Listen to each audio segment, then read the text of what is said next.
It has webbed feet like a frog, a bill like a duck, and venom like a snake. And oddest of all, it lays eggs like a bird. So much of its life is spent underwater or underground that the life of the platypus is still largely unknown. An irresistible challenge to filmmaker David Parer. I've always been fascinated by the mysteries of how platypus have their young. And over the next 3 years, we're going to take you on a journey to discover what happens deep inside their nesting burrows. It's a truly amazing story. Maybe she's active.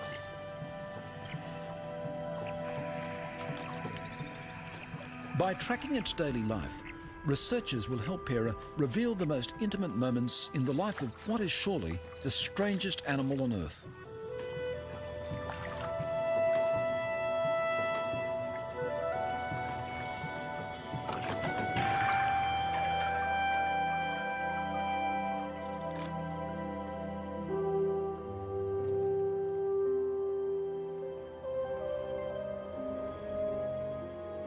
The high plateau of Tasmania, the southernmost link in a mountain chain that stretches the whole length of Australia's eastern coast.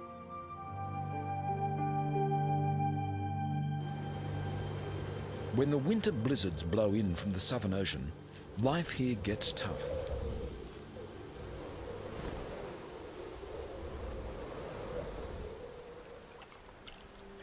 Yet, even here, the platypus thrives.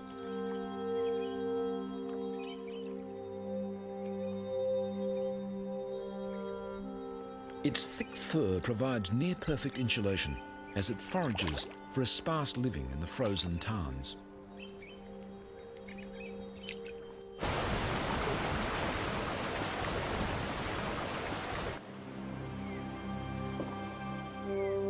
The spring thaw turns mountain streams into torrents.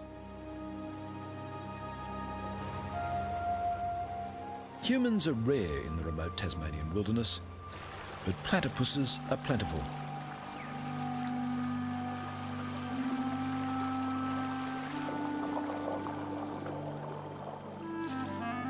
There's prey to catch with their probing bills under every rock. Shrimps and worms, and the larvae of aquatic insects.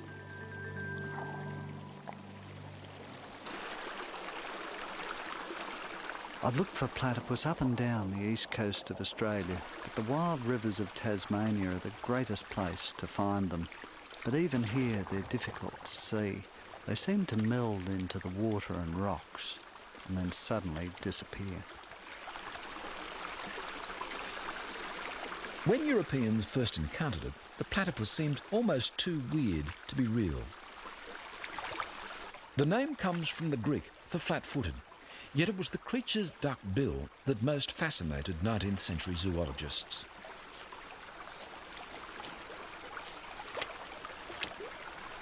"200 years on, we're just beginning to understand what a remarkable instrument it is. In fact, there's a lot about this secretive animal that we're only finding out now. As the early naturalists discovered, the platypus is not an easy animal to study. Its burrows may run back into the banks for 30 metres. And they soon learned to be cautious. They found that the venomous spur of an angry male caused pain and swelling that lasted for weeks.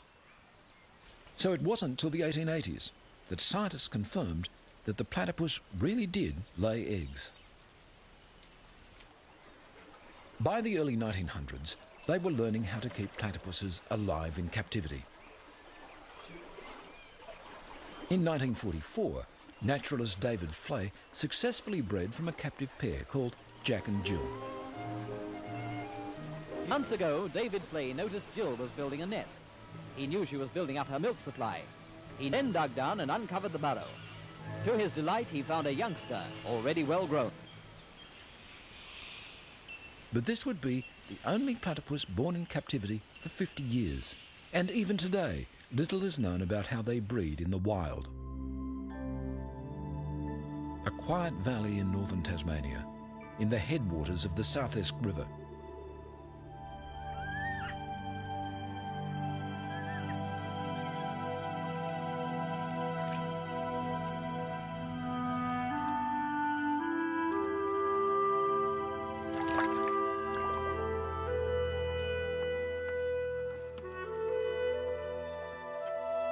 An unassuming farm dam proves an ideal site for biologist Nina Koch.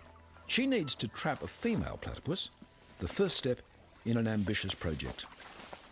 It's really unbelievable that these farm dams can be such a good place for platypus to live in.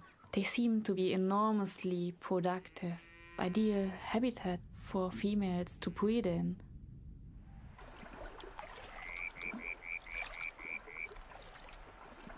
I heard about Nina's work in Tasmania and came over to join her. Perhaps she may be able to help us in our quest to find breeding platypus.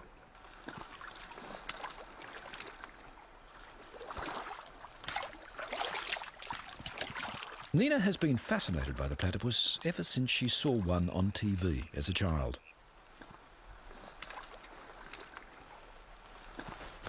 Now she's come all the way from Germany to take part in a 2-year study. The aim?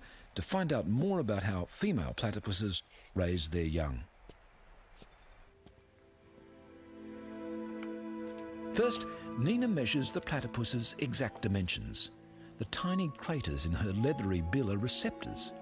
Some are sensitive to touch, others to the minute electrical impulses emitted by her prey. Just keep on. Yeah, that will do. Be probably old enough. Not healthy enough. Next, Nina attaches a tiny radio transmitter to the platypus's fur. It needs to be tested thoroughly before next year's full-scale breeding study.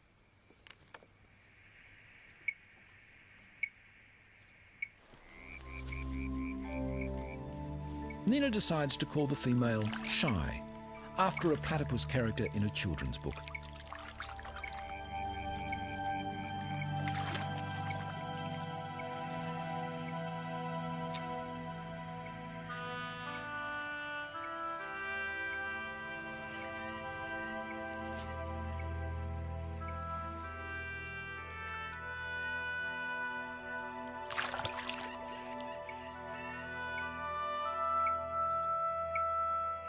Within days, Nina has identified the precise location of one of Shy's sleeping burrows on an island in the dam. We've tracked Shy for a couple of days now, and we could follow her to this island. And she's sleeping right here in her burrow, and we are going to put an infrared video camera in so we can see what she's doing in her burrow.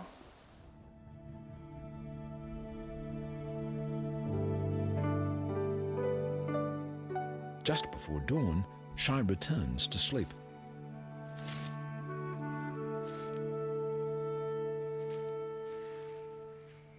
For Nina and her partner, Marcus Utesh, this is the first view of a platypus underground. There she is. She's coming in. Next year, they'll try to get a camera inside the burrow of a breeding platypus.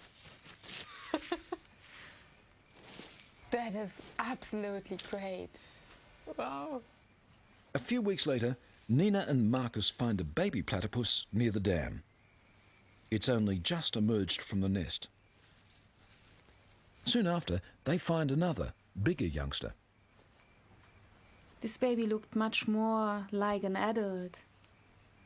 It weighed 610 grams, so double the size of the one that we caught before.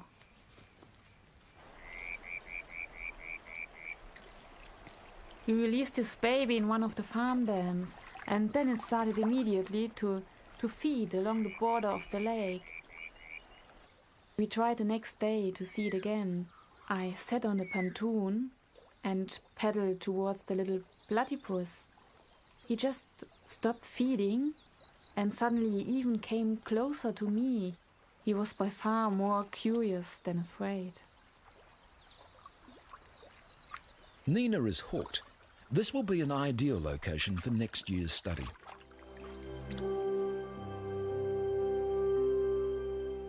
The only other animals on Earth that are even distantly related to the platypus are the echidnas.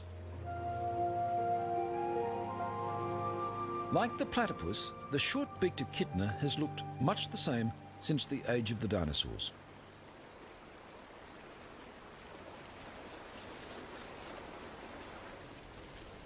It too has evolved a highly specialised mouth, not a bill, but a beak, which can be used as a crowbar if need be, and a long sticky tongue to pull ants and termites from deep within their nests. Despite their different lifestyles, the echidna and the platypus share one crucial characteristic. They're the only surviving members of an ancient group of egg-laying mammals, the monotremes.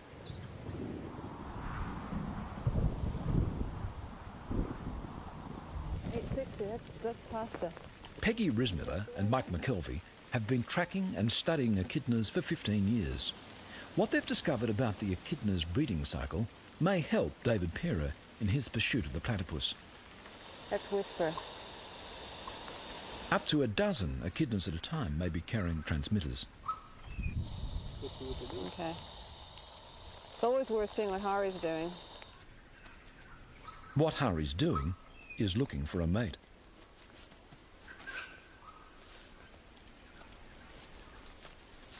Mostly, echidnas lead solitary lives, but when a female comes on heat, males will gather from far and wide.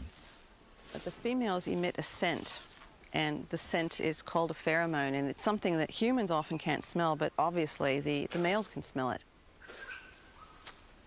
The pheromone, of course, would be able to go cross-country on wind and attract the males. And we've seen males cross this peninsula several times and then eventually end up with a female. Hari and several other males are already here, and Whisper is on his way. Yep, he's there. Whisper joins what's called an echidna train, a group of males all paying court to a single female. Okay. She has no burrow over here? A train can stay in place for up to a week, with the males constantly jockeying for position. They must be patient, but ready for instant action. Mating will take place just once when the female decides that the time and the partner are right.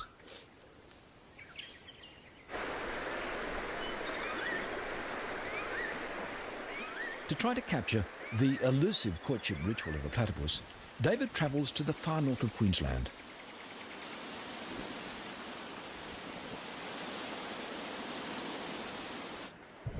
Here, in the tropical rainforest, the mating season has already begun.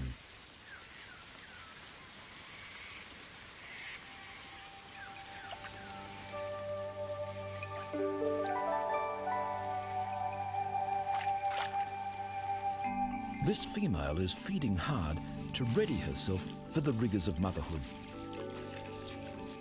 Every 40 seconds or so, she must surface to breathe.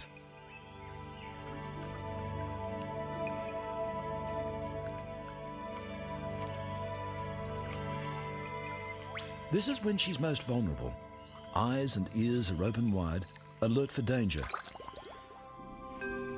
But as soon as she dives, she shuts them tight.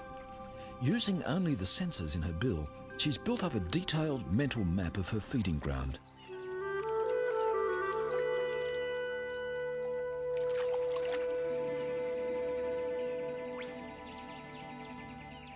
And she knows its inhabitants too, especially the resident cormorant.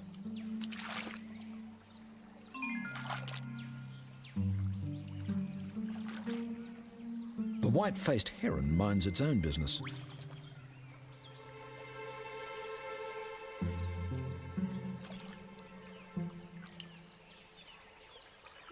The cormorant minds the platypuses.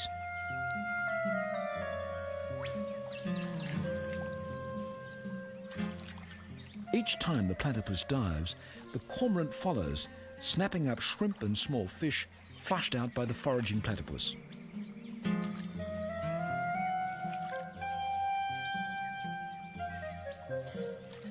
And if the platypus rests too long between dives, the cormorant lets her know it.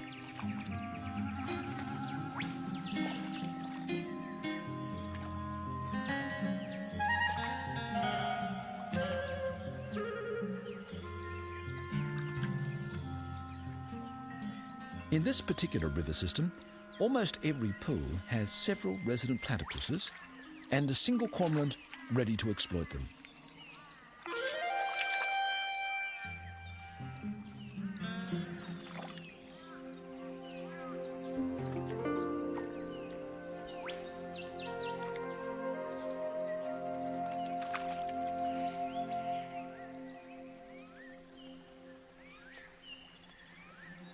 The other inhabitants of the pool give the platypus no trouble at all.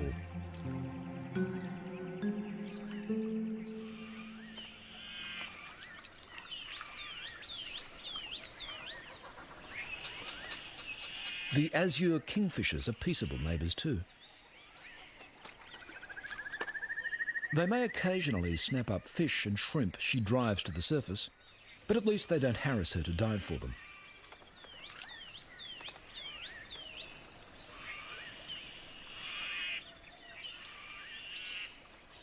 Most platypuses have a broader home range than a single pool. This muddy tributary to the main stream is a favourite feeding ground.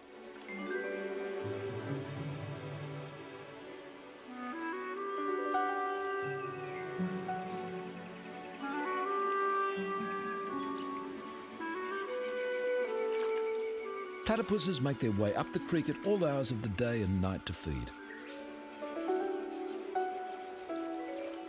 They can sense the vibrations of their prey through the receptors in their bills.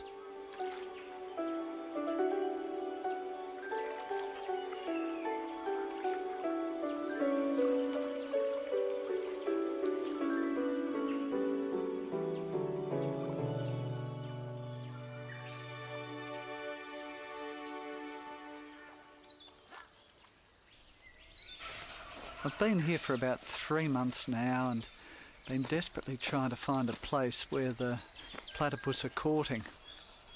I think we might be onto something here. This is firm flat.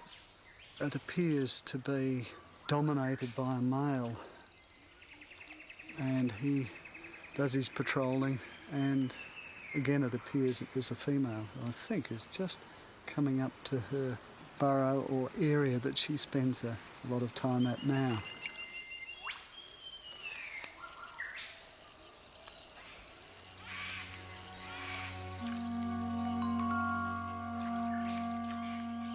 As the light begins to fade, the platypuses start to make their way further up the narrow creek. There's even better feeding where it runs through cleared farmland, but the platypuses will only venture there at night.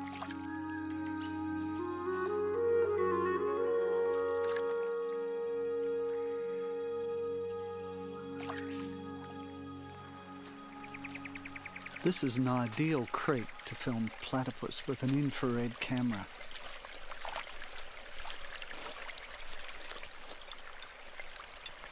I really like using infrared cameras because you can capture behaviours at night that no one's ever seen before.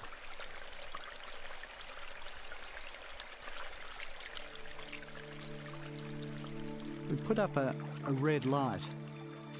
The platypus can see the red light, but they don't seem to be disturbed by it. Sitting there beside the bank of the river with the water running through my boots and the legs of the tripod in the water, as the animals slowly worked their way up towards me, they would stop and glance up and then keep on coming. They were totally unafraid.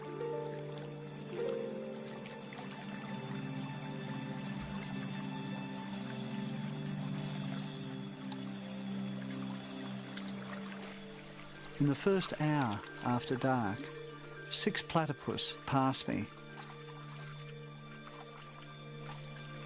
And then a water rat appeared. Water rats are about the same size as a platypus, but much fiercer.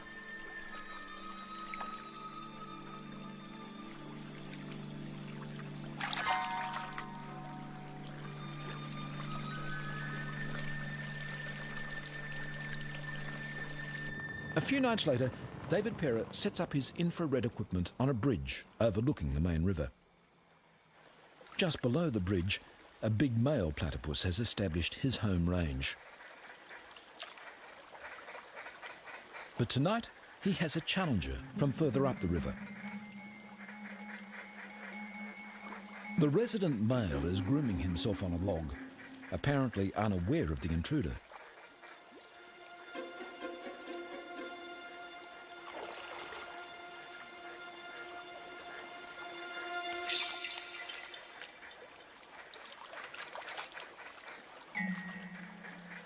Despite being caught by surprise, the resident male has won the encounter easily. He hasn't had to use his most damaging weapon. The poisonous spur on his hind leg is fed by a venom gland that in the breeding season reaches its maximum size. Day and night now, the big male patrols his home range.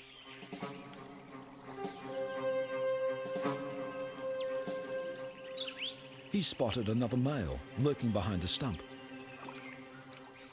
Without hesitation, he steams into battle.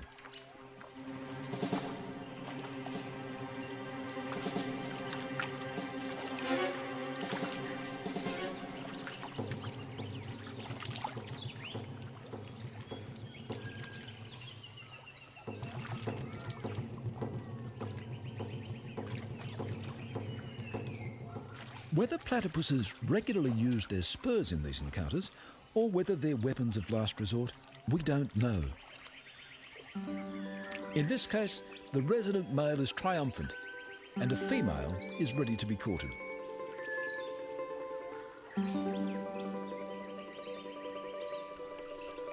The male grasps the female's tail, and the courtship dance begins.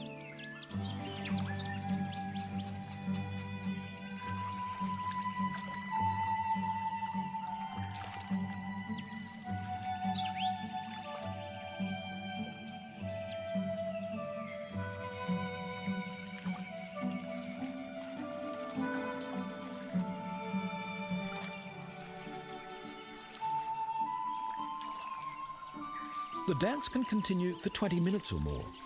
Whether the female is courted and mated by many males, or just one, is something else we don't know for sure.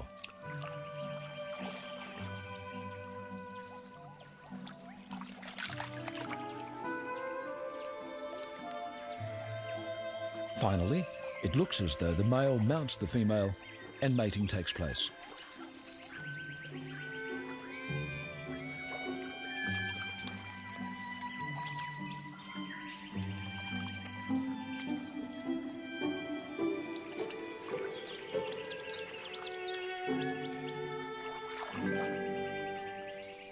The bare patch on her tail may be a sign that she's been courted often in recent days. Now she's returning to her nesting burrow. 1 or 2 eggs, perhaps even 3, are on the way.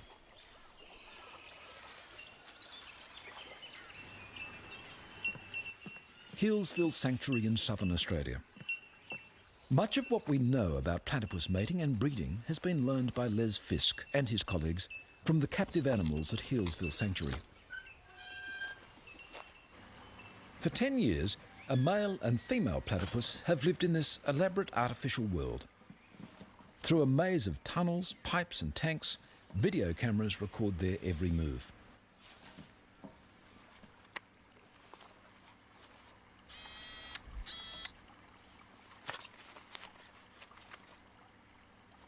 Two years ago, for the first time since David Flay's success in the 1940s, Fisk managed to breed platypuses in captivity.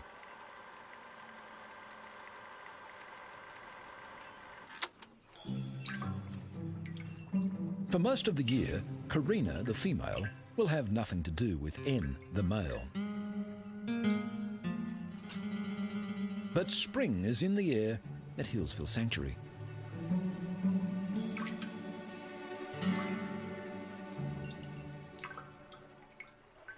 David Perra has already been manning his remote cameras for 2 weeks. Today, finally, the preliminaries are over and the serious courtship has begun.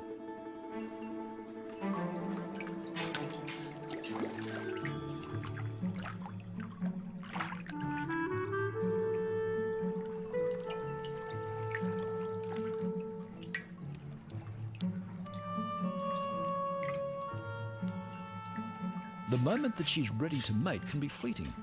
N is determined that he's the one who'll be around when that moment comes.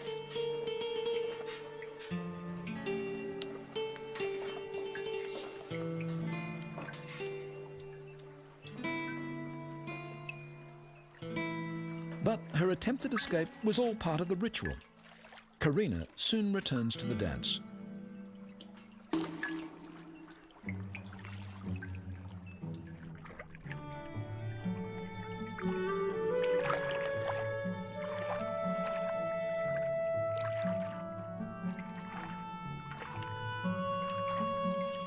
Two years ago, this couple successfully produced twins. Judging by the way the courtship is consummated, the signs are good for this season too.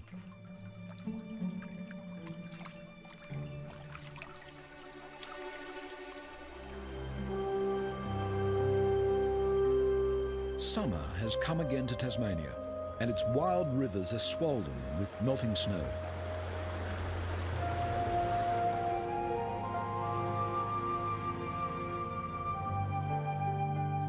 In a quiet backwater, as temperatures rise and the days lengthen, a female platypus is collecting material for her nest.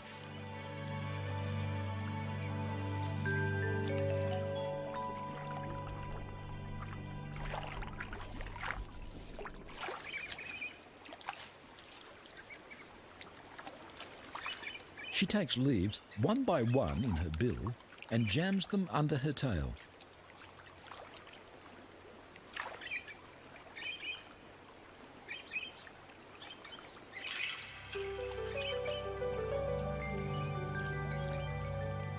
To safeguard it from flooding, she's dug the entrance to her burrow several metres up the steep bank.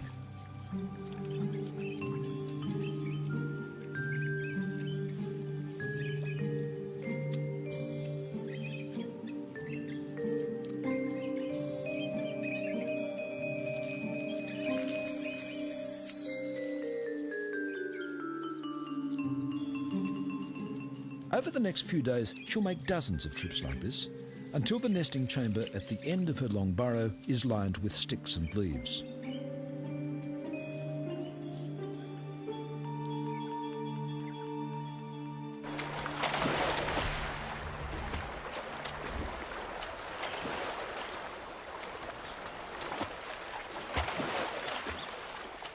Back on the South Esk River, Nina Koch and Marcus Utesh are joined once again by David Pera for the start of a new season's work. In the early afternoon, we go down to the South Esk River and set up a series of nets. These nets were originally designed to catch eels, but they're also really good and safe for catching platypus as well. Ja, genau.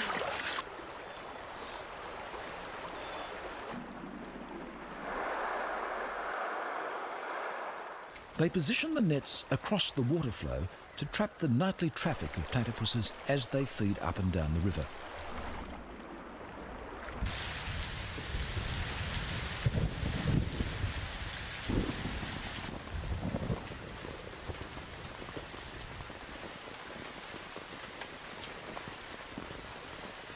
In the late afternoon, the platypus come out of their burrows and start feeding.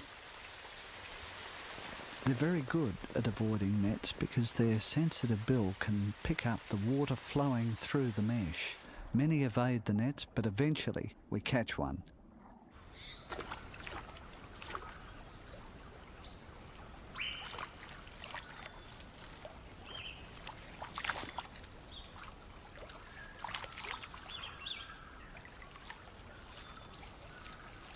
Judging by the dates that last year's youngsters emerged from their nesting burrow, Nina and Marcus have worked out that the females will be laying their eggs very soon. Now is the time to fix radio transmitters to them.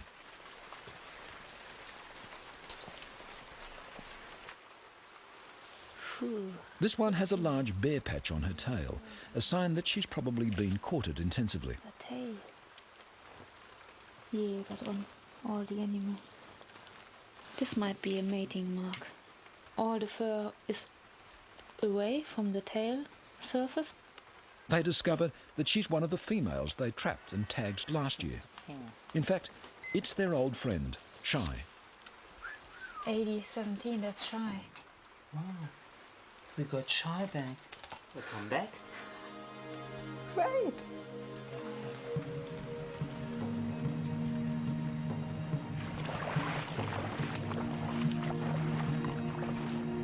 After several weeks' exhausting work setting nets up and down the river, Nina and Marcus managed to catch 7 females.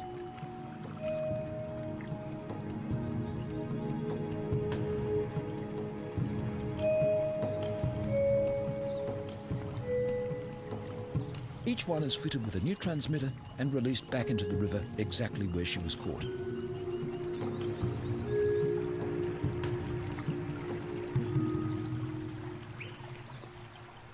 For Nina and Marcus, it's the start of another period of intense work, tracking all 7 females for hours at a time.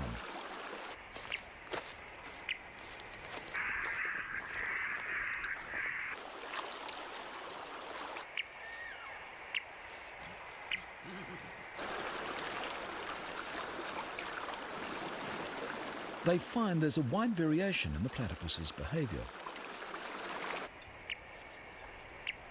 Some feed mostly in daylight. Others sleep during the day and feed all night. Some travel a kilometre or more up and down the river each feeding session.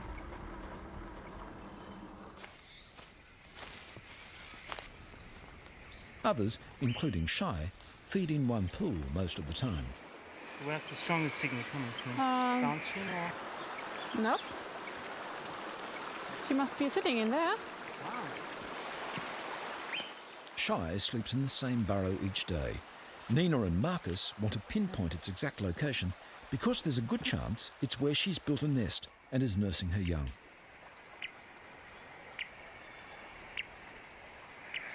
Get reception here. And it's getting weaker. Which gain do you have? 10. Gain 10, maximum gain. Gain 10 and only have like 1. I would say it's about here. It must be around here. Not this point here. It gets weaker here. Yeah. But it's exciting. Get another burrow. Yep. And we should And mark this one the looks a bit. entrance. This one looks a bit different than the Yeah. others. Yeah. We should mark the entrance. To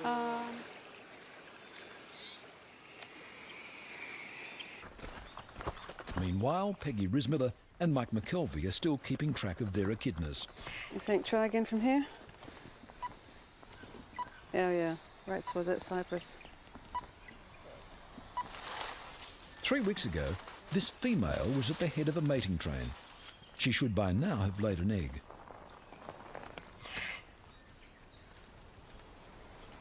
Okay, I'm just going to feel first. A very tight little pouch. quite a bit there because my finger. Would you just be very careful because there's an egg.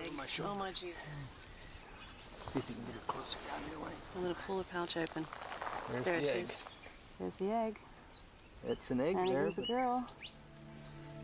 10 days after the egg is laid, a puggle will hatch. In the egg, the echidna develops an enamel-covered egg tooth. It needs this egg tooth to actually rip open this leathery shell and then pull itself out onto the mother's belly. Look, there's the back of it. Inside the pouch, it's really moist and humid because that's what the puggle needs right now. As far as we know, at 2 grams, it has to breathe through its skin. Tiny though it is, the puggle can safely be removed from its mother's pouch for a minute or so. At 2 days old, there's almost no difference between a baby echidna and a baby platypus. Less than 2 weeks later, it's already 100 times heavier than when it was hatched. It's a girl. The baby echidna by now has a discernible beak, just as a baby platypus would have a recognisable bill. After 7 weeks in the pouch, the mother leaves her young one in a burrow, returning every 5 days or so to let it suckle.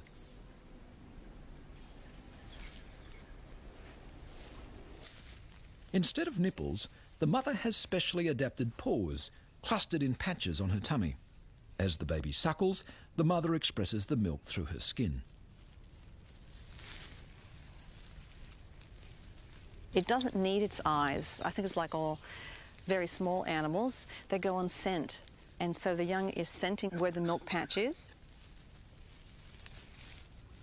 At 6 months, the young one is almost ready for independence.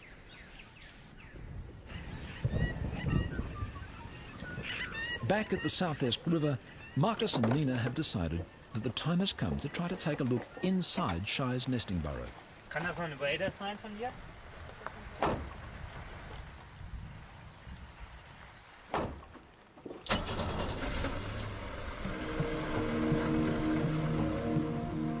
Shy has been feeding regularly for 16 hours in every 24, returning to the same burrow each day to sleep. They're sure she's nursing young.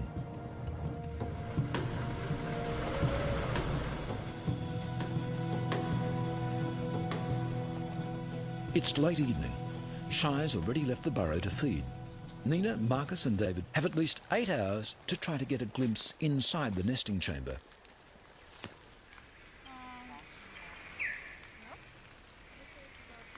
First, Marcus drills a hole carefully into the burrow roof.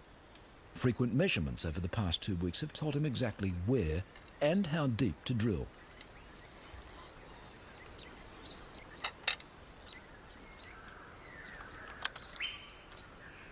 Meanwhile, David sets up and tests an endoscope with a tiny video camera mounted on its end.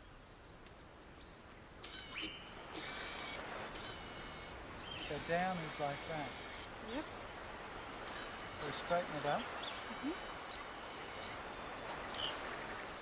It was really exciting going down into the nest chamber for the first time. Those are roots coming down into the top. And then we saw the entrance to the chamber itself. And the nest was a really complex structure. It was tightly woven leaves wrapped around with sticks and roots. And there was even some green plastic in amongst the leaves. Yeah, that's the roof there, I think. But that's when our frustrations really began. Over a period of 17 days, we went in 6 times into the burrow, but we just couldn't penetrate the nest. And then at last, we got the endoscope through the nest wall. We first glimpsed a tiny bit of flesh through the leaves.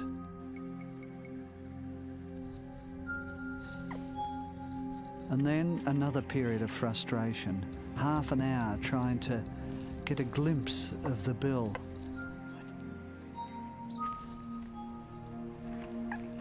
Oh, it's a platypus. Yes. The bill looked huge through the endoscope, but it was really only a centimetre long. The front feet already had claws. And then, to our amazement, we saw there were 2 babies, not one, crammed into the tiny nest.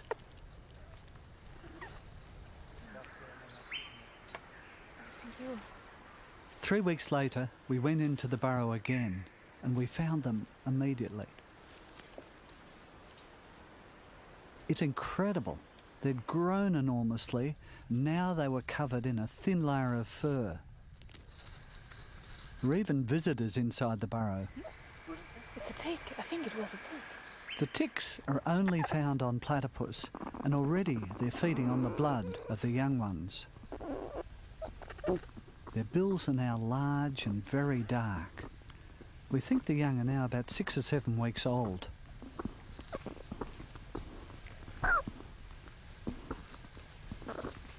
We're eager to see how the various parts of their body have developed. Their front feet have webbing between the toes, and on their back foot is the beginnings of a spur. The smaller one is female. The larger one has a much bigger spur, It's obviously a male. We called him Bigfoot.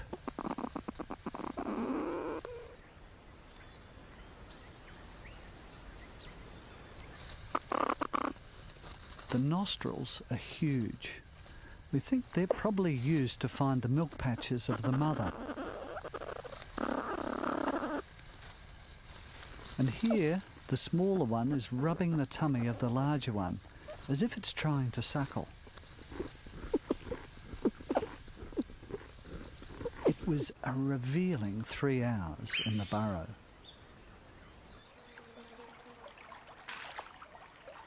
Nina is spending hours each day by the riverbank recording Shy's feeding patterns.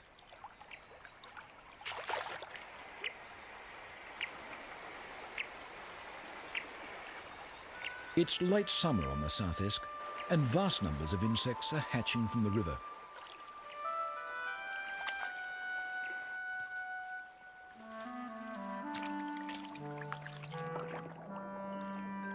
It's an ideal time for Shy to be feeding her young. She's just feeding enormously. She spends 16 hours out in the river, and she just goes along the river, and wherever she is, just feeds. Unbelievable hungry little female.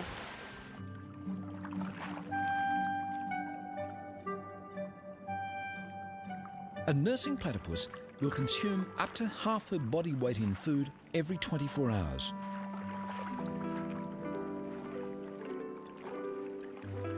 Most of it consists of tiny morsels, which she must somehow find and separate from the leaves, mud or gravel on the riverbed.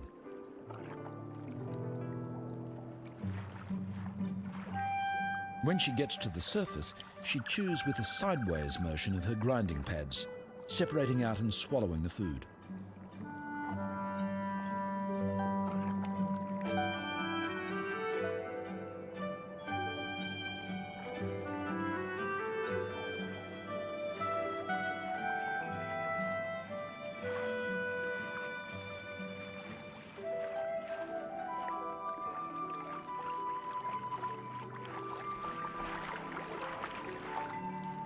In a single feeding session, she may dive up to 1,000 times.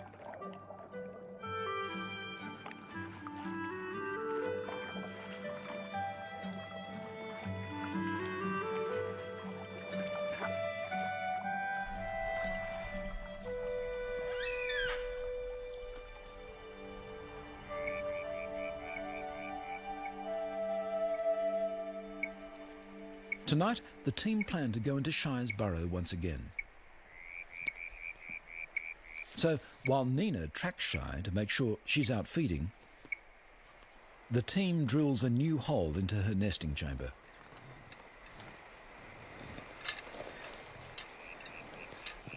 This time, they're installing a tiny remote-controlled camera that will be able to film Shy feeding her young without disturbing her.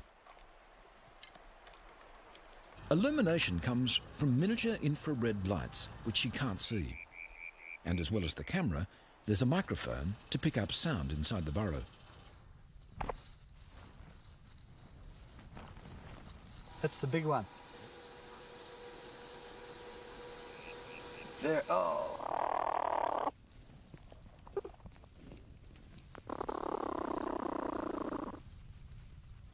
The babies are now about 13 weeks old.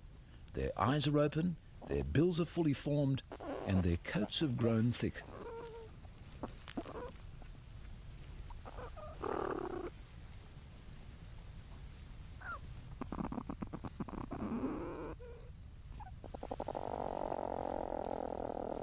While Bigfoot plays with tree roots in the roof of the chamber, the smaller one is perhaps getting ready to take on solid food.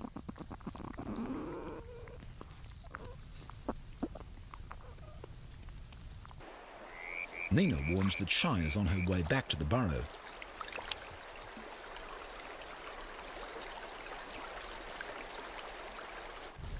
As she approaches the nesting chamber, she unblocks the earthen plugs which she's set there to protect her young.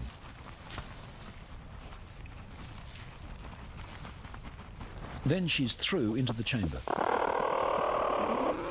Here we go.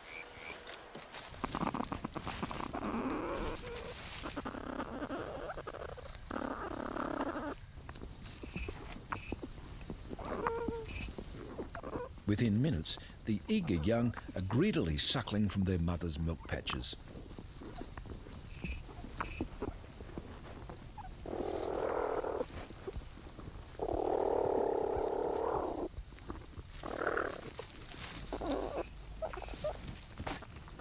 But the team is about to see behaviour that no one has ever seen before. That is amazing.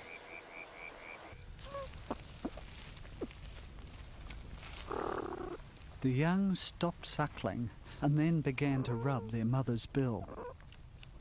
Are they taking food from her?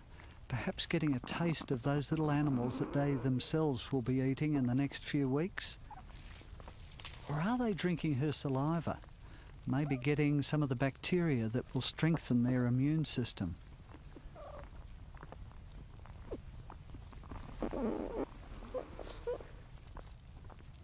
We don't really know what we're seeing in these extraordinary pictures.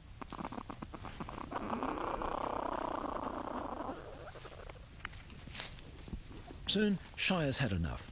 She busily rebuilds the nest around her young.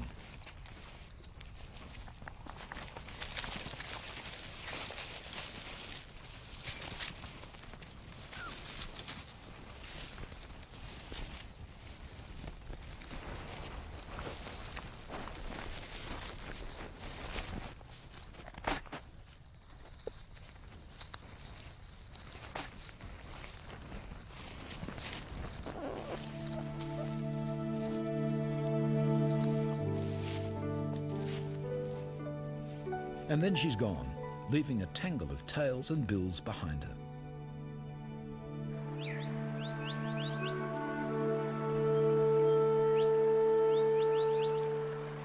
Ten days later, on watch as usual beside Shy's pool, Marcus and Nina spot one of the young platypuses in the water.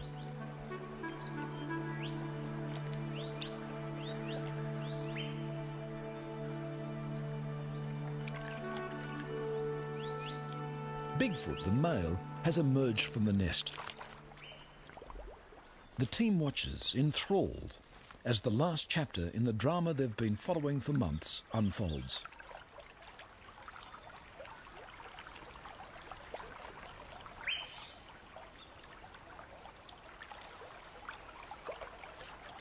Bigfoot needs no tuition from his mother. Minutes after his emergence, he's swimming and foraging expertly along the bank.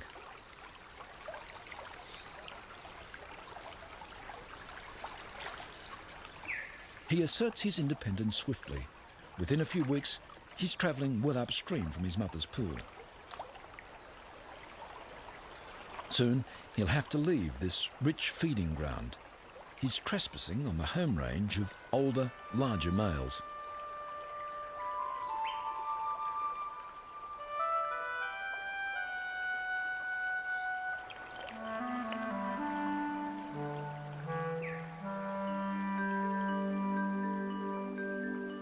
As Bigfoot begins his journey of life, our journey of discovery is coming to an end.